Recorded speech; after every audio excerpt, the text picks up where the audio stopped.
Back in 1969, a couple of computer scientists here at Bell Labs started to develop some programs they needed for their own use.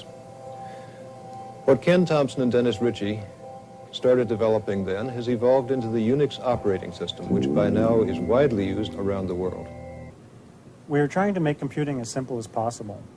In the late 1960s, Dennis Ritchie and I realized that the then current operating systems were much too complex.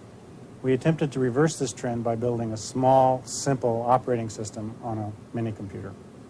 Well, what we wanted to preserve was not just a good programming environment in which to do programming, but a system around which a community could form, fellowship. We knew from experience that the essence of communal computing, as supplied by remote access time-sharing systems, is not just to type programs into a terminal instead of a key punch, but to encourage close communication.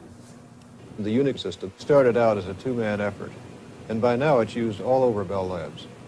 We have close to 20,000 computer terminals in this company, roughly one per employee, and most of them are used for communicating with UNIX systems.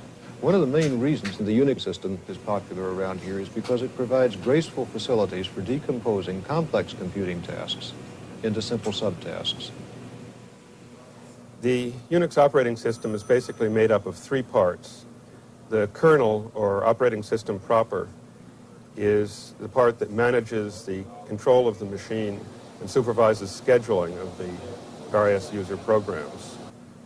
The shell, or which is the name we give to the command interpreter, looks after the communication between the user and the system itself.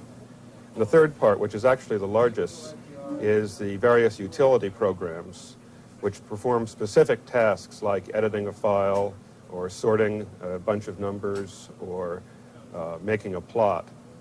In other words, all the other programs that are not provided directly as part of the operating system kernel.